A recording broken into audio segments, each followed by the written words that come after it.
వారు ప్రభుత్వాన్ని ఇంతకుముందే బట్టి విక్రమార్క గారు చెప్పినట్టు వారు ఎంతో ఆలోచన చేసి ఆదిలాబాద్కు మేలు జరగాలని ఆ కార్యక్రమం కోసం వారు పట్టుబట్టారు. ఈరోజు ఆ కార్యక్రమాలను కొనసాగించాల్సిన బాధ్యత మన అందరి మీద ఉన్నది. కాబట్టి ఈరోజు మిత్రులారా, పొన్నం ప్రభాకర్ గారు నేను కూడా ఆ కుటుంబ సభ్యుల్లో ఒకరిని అన్నాడు. అట్లాగినా అన్నామంటే మంత్రి పదవి మరి ఆ కుటుంబానికి ఇచ్చినట్టే అయిపోయింది అనాల్సి వస్తుంది.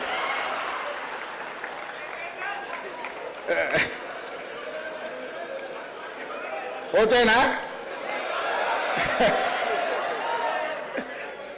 సో అందుకే ఈరోజు రాష్ట్ర ప్రభుత్వంలో తీసుకోబోయే నిర్ణయాలలో కాకా వెంకటస్వామి గారి కుటుంబం యొక్క పాత్ర క్రియాశీలకంగా ప్రముఖంగా ఉంటుంది. ఇది పార్టీ యొక్క ఆలోచన. తప్పకుండా ఆదిలాబాద్ ప్రాంత అభివృద్ధికి తెలంగాణ రాష్ట్రంలో ప్రభుత్వం అమలు చేసే సంక్షేమ అభివృద్ధి కార్యక్రమాలకు వాళ్ళ నుంచి సంపూర్ణమైన సహకారం తీసుకోవడం జరుగుతుంది. వారు ఒక స్ఫూర్తి కాకా వెంకటస్వామి గారు. కాకా వెంకటస్వామి గారికి ఆస్తులకు మాత్రమే వాళ్ళు వారసులు. వారి ఆలోచన విధానానికి పేద ప్రజలకు సేవ చేయాలన్న ఆలోచనకి మనందరం కూడా వారసులమే. వారి ఆలోచనతోని రాష్ట్ర ప్రభుత్వం నడవాలి అనేది నా ఆకాంక్ష.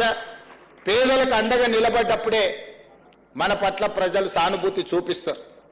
అందుకే ఈరోజు నేను స్పష్టంగా మూసి పరివాహక ప్రాంతంలో ఉన్న పేదలకు ఒక మాట ఇవ్వదలుచుకున్నా.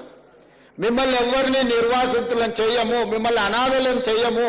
తప్పకుండా మిమ్మల్ని ఆదుకునే విధంగా మీకు ప్రత్యామ్నాయం ఏర్పాట్లు చేసే బాధ్యత రాష్ట్ర ప్రభుత్వం తీసుకుంటుంది. మూసి రివర్ బెడ్లో ఉన్న కష్టాలలో ఇక్కడికి వచ్చి ఆ మూసి మురికిలో దోమలకు అక్కడుండే కాలుష్యమైన వాతావరణంలో కూడా ఉంటున్నారు, నివసిస్తున్నారు. అంటే నిజంగా వాళ్ళు అత్యంత నిరుపేదలు. ఏ ఆదరణ లేక ఏమి చేయాలో తెలియకనే వాళ్ళు అక్కడ నివసిస్తున్నారు.